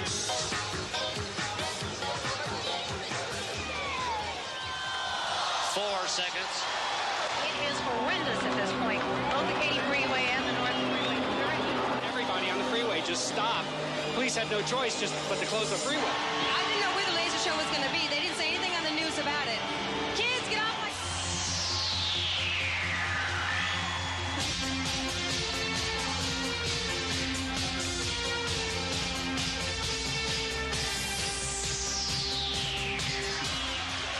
Killer, man. That's all I can say.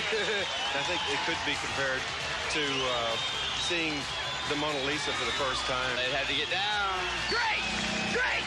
Oh, here's the man. Here's the encore. Thank you.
Elle a halluciné, la dame sur sa voiture. Non, pas le monsieur qui vous a pris pour la Joconde, mais la dame sur sa voiture qui disait on m'a rien dit, descendez de ma voiture. Oui, là, c'était convivial pour elle. Oui, C'était pas prévu, mais... Est-ce que votre musique, dans les villes où vous arrivez, les gens ne la connaissent pas forcément. Par exemple, comment ça s'est passé à Pékin? Je crois qu'il y avait le fait que ce soit une musique qui ne soit pas chantée. Il y a un extraordinaire avantage quand on fait pas de musique avec des mots, à ce que finalement la musique qu'on fait soit d'emblée puisse être comprise dans des pays aussi différents que la Chine, surtout à cette époque-là. Et je crois qu'ils ont réagi finalement d'une manière plutôt positive. Je me souviens du dernier concert de Shanghai où on m'avait dit que le public était finalement assez agité, et on voyait en signe d'enthousiasme des Chinois en jeter d'autres en l'air. C'est la première fois que j'ai vu quand même manifester son enthousiasme à ce point-là, de prendre son voisin et de le lancer en l'air. Si 600 millions de Chinois jettent en l'air, ça les fera 600 beaucoup de millions satellites. d'autres, plutôt on a intérêt à façade du ciel, ce qu'on dit. Moi, j'avais été très frappé par le concert que vous aviez donné pour le pape. Ça m'avait frappé beaucoup à Lyon. Est-ce que ça représente un concert particulier dans la série des concerts, ou est-ce que c'était finalement un concert comme les autres? Non, c'est certainement, disons, je dirais, le plus particulier. D'abord, c'était dans ma ville natale, et devant le palais de justice, qui était un endroit familier quand j'allais à Lyon, quand j'étais petit, la période dont on a parlé tout à l'heure. Et puis aussi, c'était de venir à une occasion pareille, finalement, d'ailleurs, qu'on soit catholique ou qu'on ne le soit pas, qu'on soit croyant ou qu'on ne soit pas, ça dépasse le cadre de l'occasion elle-même. Le fait que le pape vienne dans cette ville était extraordinaire. C'était le 5 octobre, c'était l'été indien, il y avait un temps absolument comme aujourd'hui. Un temps tout à fait extraordinaire, et puis avec en même temps cette espèce d'esprit de communion finalement, et qui était dans toute la ville, qui avait contaminé comme ça toute la ville, aussi bien la colline qui prie que celle qui travaille, c'est-à-dire la colline de Fourvière et la colline de la Croix-Rousse à Lyon. Et je crois que c'est... en plus, le contexte est difficile. C'était au moment du début de l'instruction du procès Barbie. Il y avait eu toutes ces prophéties de Nostradamus disant que le pape risquait sa vie à Lyon. Donc il y avait une tension dans la ville. Et il y a eu comme ça un moment de délivrance au moment du concert qui a été tout à fait extraordinaire. Certainement un des plus beaux souvenirs de ma vie. Je devais vous donner tout à l'heure, j'ai oublié, je devais vous donner un symbole de la ville de Lyon. Alors je vais quand même vous le donner maintenant, parce que c'est quand même un symbole qui se mange. Il s'agit d'un ravissant fromage Saint-Marcelin. De la mère Richard. De la mère Richard. Alors je vous le donne. Vous aurez le droit de l'emporter chez vous tout à l'heure, comme symbole de la ville de Lyon. Ce n'est pas du riz, mais c'est le cadeau de C'est votre vie. Et d'ailleurs, on applaudit le Saint-Marcelin. C'est un vrai, oui. On applaudit la mère Richard. Oui. On applaudit la mère Richard. Comme ça, vous rigolez, Frédéric, mais il ne faut pas plaisanter avec le Saint-Marcelin. C'est une chose extrêmement sérieuse. Vous savez que la mère Richard fournit des fromages dans le monde entier, que ce soit au Kremlin ou à C'est votre vie. Oui, donc c'est un personnage très important, la mère Richard. Je pense que la mère Richard est sur la liste. Alors on ne peut plus l'oublier maintenant. C'est votre vie. On peut plus l'oublier maintenant qu'elle est là, évidemment, ça se fait sentir. Quoi. Oui, c'est ça.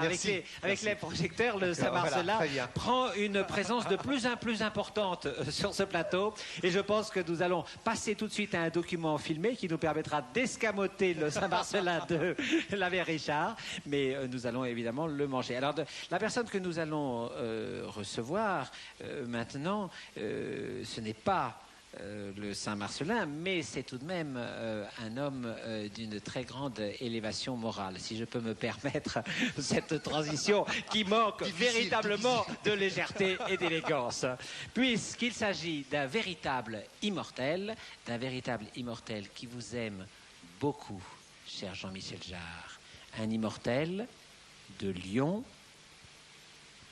qui fait penser à quelque chose qui se rapprocherait de la religion ou de la sainteté. Pour vous, Monseigneur de Courtrai a enregistré un message suivi d'une superbe surprise. Monseigneur de Courtrai pour Jean-Michel Jarre. Cher Jean-Michel Jarre, j'ai pour vous une grande gratitude. Vous avez apporté à la visite du Saint-Père un élément qui aurait pu lui manquer. Vous êtes lyonnais, très lyonnais, l'un des Lyonnais les plus connus dans le monde maintenant. Et à travers vous, c'est Lyon qui chantait sa joie de recevoir le Saint-Père. Nous avons eu, grâce à vous, ici à Lyon, une célébration étonnante. Il y avait la musique, il y avait la lumière, il y avait les dessins, et il y avait les chants. J'ai beaucoup apprécié ce qui a été joué de vous. Je l'ai réécouté plusieurs fois d'ailleurs depuis. J'apprécie aussi beaucoup La Cigale.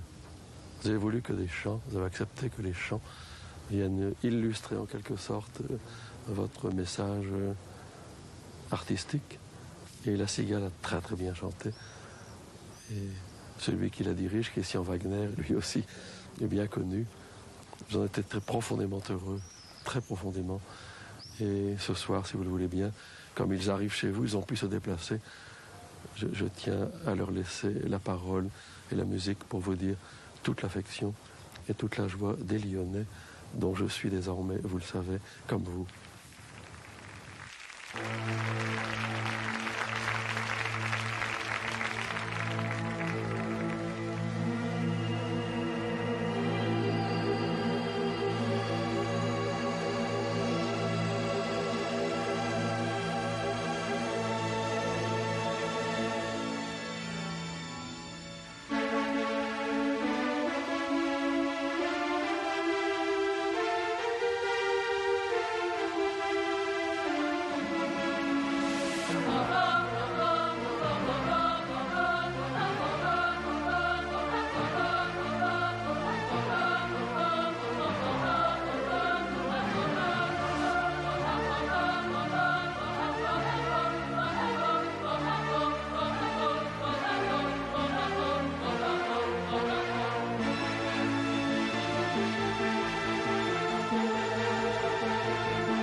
C'était La Cigale de Lyon.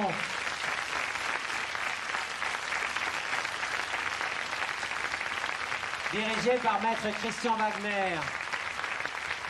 Ah. Alors je vais les suivre parce que moi j'ai le micro. Bonjour, bonjour, ravi. Bonjour. Alors mettez-vous près du micro. Pas plus. Et tu transmets aux autres, hein, d'accord? Voilà. Non, moi j'embrasse celle-là alors. Plaisir, vraiment très plaisir de vous voir. Merci, c'est vraiment un excellent souvenir, ce concert. Mais il y a une chose que je tiens à dire, c'est que les enfants ont été extraordinairement sensibilisés à Lyon. Je ne sais pas si vous vous rappelez, il y avait alerte à la bombe, il y avait la police partout, on franchissait des barrages et des barrages. Et les enfants ont été traités, pas ceux-là, mais les autres, comme des enfants grâce à l'attention maternelle de Charlotte à leur égard. Ils l'ont jamais oublié, et moi non plus. Ça, je voulais le dire. Merci pour elle. Merci à vous tous. Alors là, ça a été un mouvement spontané, Jean-Michel Jarre. Vous vous êtes levé pour les retrouver. Mais oui, parce que ça fait partie justement de ces moments dont vous parliez tout à l'heure, des gens justement qui participent à ce genre d'aventure à travers le monde et qui finalement donnent beaucoup de leur temps, d'une manière la plupart du temps bénévole, et qui font vraiment partie de ces aventures. Et ce sont finalement, sont des rapports qu'on n'oublie pas. Ça, c'est des choses qui restent dans la mémoire. Et ce chœur de Lyon, qui n'était pas là du tout entier, c'était un clin d'œil, bien entendu, par rapport à ce qui s'est passé à Lyon, et est une partie très très importante de mon travail, et j'en profite pour leur dire que je pense toujours à eux, que ce soit les gens avec qui j'ai travaillé en Chine, aux États-Unis ou ailleurs, qui font partie de ma vie. Et vous qui êtes tellement juvénile comme ça quand on vous voit, tellement juvénile dans votre manière de vivre, dans votre manière de prendre les choses, comment est-ce que vous faites avec des enfants et lorsque vous vous retrouvez un peu dans le rôle du papa? Comment vous avez été avec vos enfants d'abord? je sais pas, il faudrait leur demander. Non, mais moi je voudrais savoir, oui, parce que tout de suite vous vous défaussez. Hein. Bah oui. Non. Comment vous avez été? Vous avez été très libre ou assez ferme? Qu'est-ce Je que vous crois avez que essayé de leur apprendre? j'étais plutôt ferme. Je crois que finalement, moi, je suis la génération des années 60, finalement, a plutôt eu tendance à se défausser. Pour reprendre votre terme, c'est-à-dire à se dire finalement on va rompre avec la tradition, on va essayer on va laisser faire finalement aux enfants un peu ce qu'ils veulent faire. Et je crois que ça a été une grosse erreur que beaucoup ont commise. Et moi j'ai essayé, on a essayé avec Charlotte de ne pas faire ça. C'est-à-dire, je crois que c'est très important dans l'éducation de déterminer un cadre aussi ferme et solide que possible, et à l'intérieur duquel les enfants peuvent s'exprimer en toute liberté. Mais je crois que ce cadre-là est très important, et quand on démarre, on a besoin quand même d'une limite. Oui, je suis obligé de leur dire, hein, il faut bien le dire. Alors après... Et Barnabé est très très flatté par le compliment, manifestement. Quand un enfant vous témoigne son admiration, qu'est-ce que ça vous fait? Qu'est-ce que vous avez envie de lui répondre et qu'est-ce que vous avez envie de lui donner comme conseil? Je crois au fond qu'il faut... moi j'ai toujours envie de lui dire de suivre son chemin. Et c'est toujours une responsabilité terrible de donner un conseil à quelqu'un dans le genre de trajet que j'ai suivi ou qu'un artiste peut suivre. Parce que c'est tellement une succession de hasards. Et je vois bien des fois des gens, moi des enfants qui me demandent conseil, et ils attendent de moi beaucoup plus que ce que je peux leur dire. Et en fait, finalement, ce qu'ils attendent, c'est une réponse qui ne viendra jamais, parce que c'est à eux de la trouver, cette réponse-là. Et finalement, la seule chose qu'on peut leur dire, et que je peux leur dire, c'est finalement de continuer à douter, comme on disait tout à l'heure avec Raymond DeVos, de continuer à finalement essayer de trouver sa propre voie, parce que c'est pas moi qui pourrais la trouver, ni personne d'autre que lui-même. Alors Jean-Michel Jarre, on ne sait jamais ce qu'on représente pour les autres, mais les autres se servent de ce que l'on est, quelquefois, pour accomplir leur existence. Ce que vous venez de dire, vous allez en avoir le témoignage. Le témoignage très net, très vivant, avec la personnalité d'un jeune garçon animé d'une très grande grâce, qui s'appelle Gilles Boulet, qui vous aime et vous admire depuis très très longtemps. Il a 15 ans, mais c'est déjà un maître du synthétiseur. Je vous propose de le découvrir, car il joue votre musique. Et manifestement, il n'est pas le seul sur le plateau, mais je pense qu'on va le retrouver tout seul. Gilles Boulet, chant magnétique pour Jean-Michel Jarre. On l'applaudit très fort, c'est la première fois à la télévision.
Gilles. Allez, venez nous retrouver.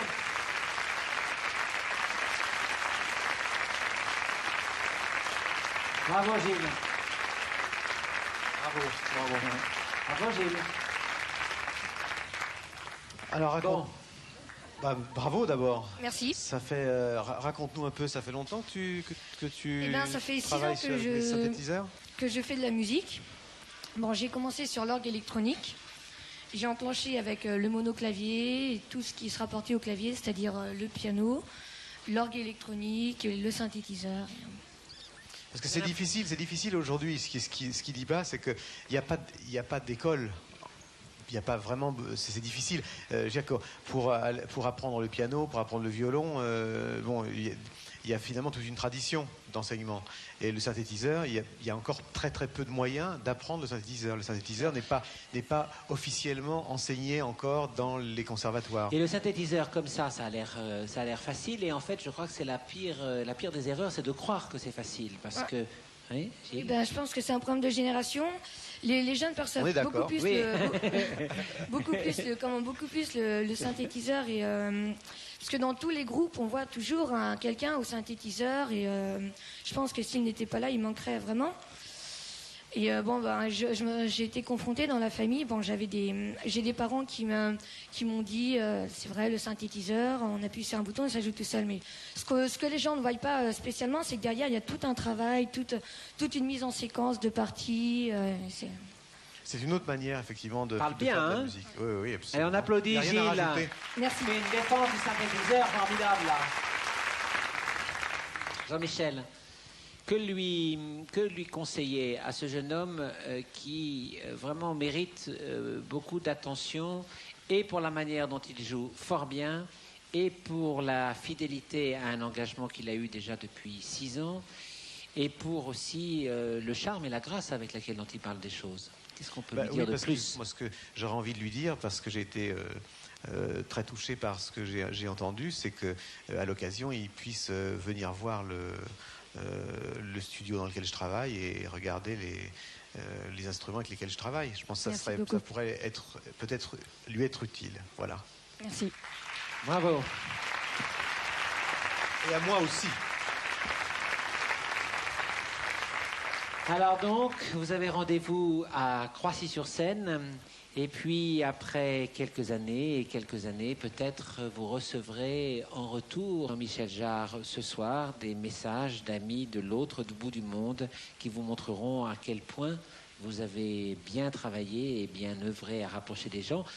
Les messages qui arrivent, cher Jean-Michel. Oui, je voudrais juste ajouter une chose. Je crois que rien ne remplace rien, tout s'ajoute.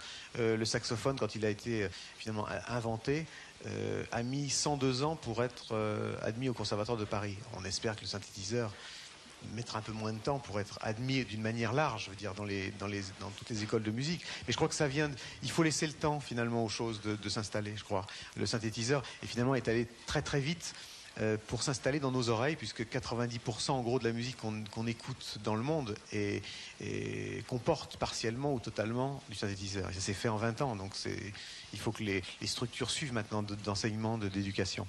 C'est vrai, c'est comme au moment où la guitare électrique a été inventée, on disait qu'il ne fallait gratter qu'une corde pour faire un bruit, et c'était pas perçu comme un véritable instrument. Et bon, je pense que maintenant, la preuve est que le synthétiseur a de l'avenir. Très bien. Bon, allez, on applaudit Gilles et Merci. on passe au message. Bonsoir Jean-Michel. Malheureusement, je suis à New York et il n'est pas possible d'être avec toi ce soir. Mais je suis très content que tout ton travail soit honoré ce soir. La chose que j'aime beaucoup dans ton travail, que tu n'as pas peur de rêver en grand, et ta façon de faire reculer les frontières de son et de la présentation scénique. À bientôt et beaucoup de félicitations. Jean-Michel, maître Jean-Michel. De New York, je suis pour la Coupe du Monde, ville à l'image de ta démesure. Je t'envoie un petit bonjour démesuré. Voilà, tout simplement. À bientôt, j'espère. Ciao. C'était Peter Gabriel et Eric Cantona, le couple le plus surréaliste. d'outre-Atlantique. Alors, Peter Gabriel et Eric Cantona, c'est deux personnes que vous aimez bien, hein? Peter Gabriel, c'est vraiment quelqu'un que j'aime énormément depuis longtemps, au-delà, humainement, musicalement bien sûr, mais je pense comme trajet d'artiste. Il a un vrai trajet d'artiste. Et puis Eric Cantona, c'est une gloire maintenant, non seulement une gloire française, mais anglaise, puisqu'il a été sacré meilleur buteur anglais, enfin des équipes anglaises en tout cas. Et c'est quelqu'un qui est un peu en dehors et en dehors même du métier du monde du football, tout en étant certainement un des plus grands joueurs du monde. Et c'est quelqu'un qui, au-delà de son travail, est un personnage très, très touchant. Et c'est une très bonne surprise, très belle surprise. Merci Frédéric et merci à C'est votre vie de m'avoir surpris une fois de plus. Je vous propose, juste pour vous permettre de vous détendre un instant avant de reprendre le cursus terrifiant de C'est votre vie, à vous de retrouver quelques-uns des meilleurs moments de C'est votre vie. Et voilà.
C'était juste un petit rappel de la collection dans laquelle vous avez été épinglé ce soir. Des piégés heureux, hein, finalement. Des piégés heureux, ils ont l'air contents. Hein. Oui, jusqu'à maintenant, oui, ils ont l'air contents. Plutôt contents. Hein.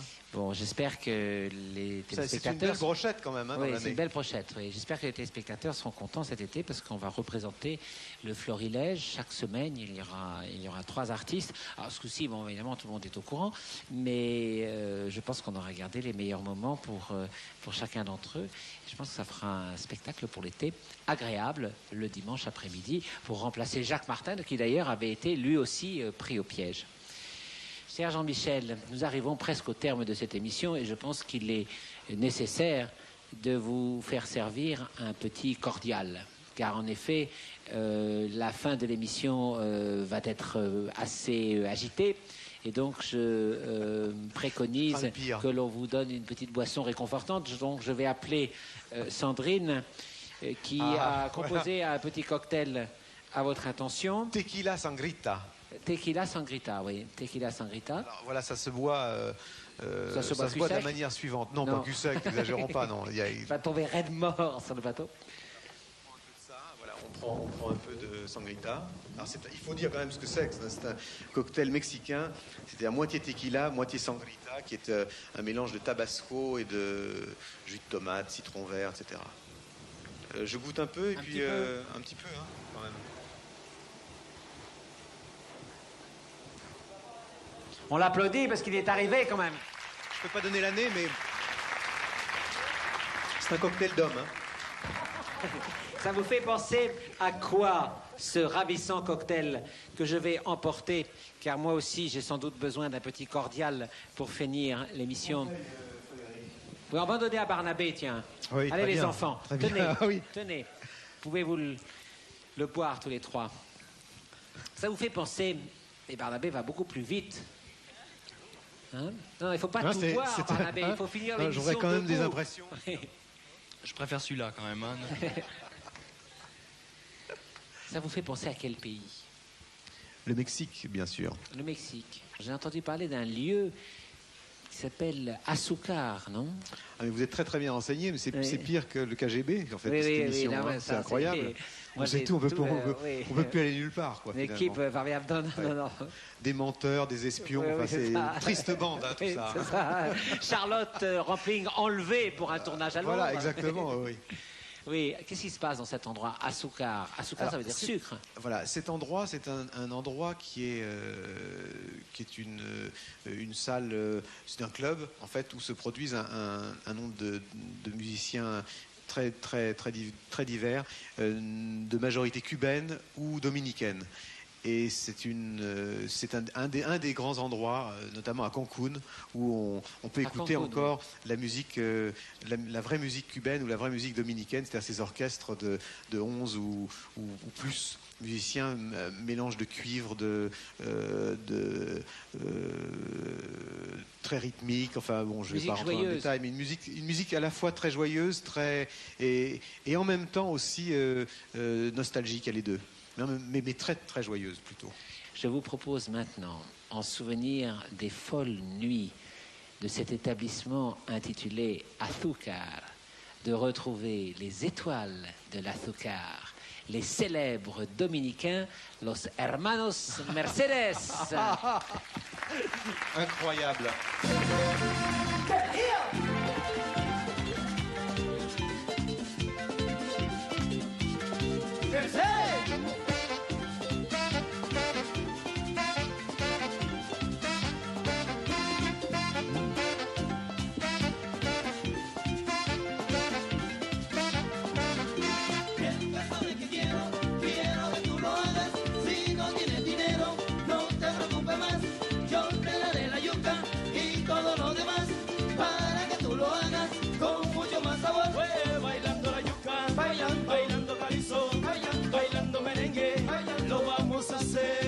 Bailando la yuca, bailando calipso, bailando merengue, lo vamos a hacer. Yo la busco, tú la pelas, yo la amaso, tú la guayas, yo la muelo y ya sabes comerás. Yo la busco, tú la pelas, yo la amaso, tú la guayas, yo la muelo y ya sabes comerás. Mercedes.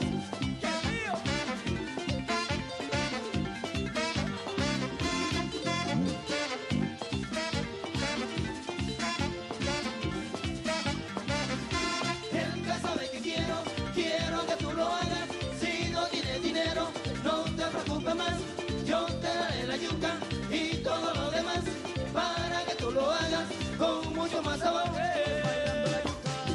Bailando calipso, bailando merengue, lo vamos a hacer. Bailando la yuca, bailando calipso, bailando merengue, lo vamos a hacer. Yo la busco, tú la pelas, yo la amaso, tú la guayas, yo la muelo y ya sabes comerás. Yo la busco, tú la pelas, yo la amaso, tú la guayas, comerás.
Bailando la yuca, mami, gozando este ritmo suave. Bailando merengue, mami, pa' que hagamos el casabe. Bailando la yuca, mami, gozando este ritmo suave. Bailando merengue, mami, pa' que hagamos el casabe. Bailando la yuca, mami, gozando este ritmo suave. Bailando merengue, mami, pa' que hagamos el casabe. Ay, mamita, mírala ahí. Mírala ahí. ¡Yeah! De nuevo.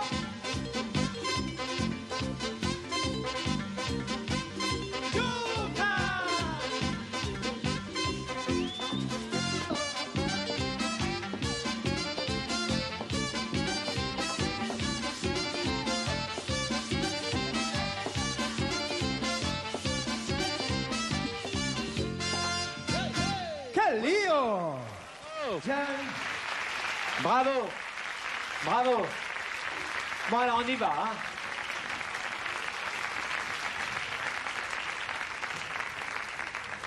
Bravo. Formidable. Qué lindo. Qué bien. Muchas gracias por haber venido. Muchas gracias. Ustedes están maravillas. Hein?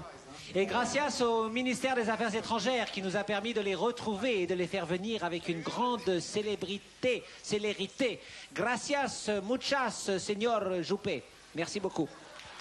Il faut le dire, ils nous ont aidés.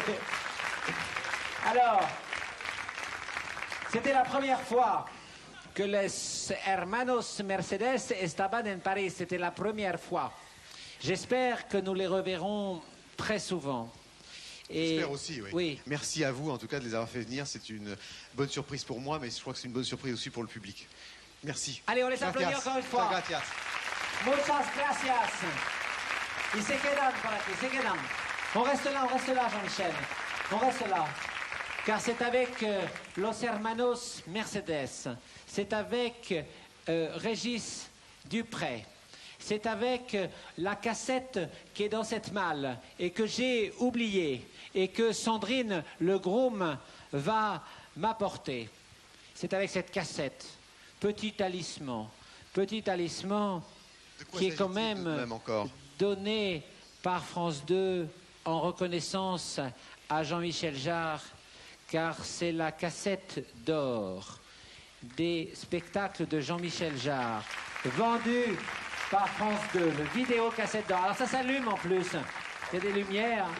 Une merveille. Muchas gracias. Muchas gracias, France 2. Muchas gracias, monsieur France 2. Muchas gracias, monsieur Juppé. Muchas gracias, tout le monde.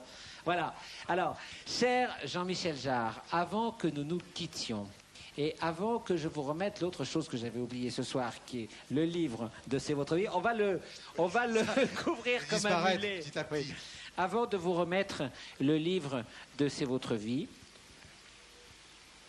ce livre que vous allez garder, je l'espère, comme un signe de l'affection que nous vous portons et sur lequel vous verrez quelques petites notes.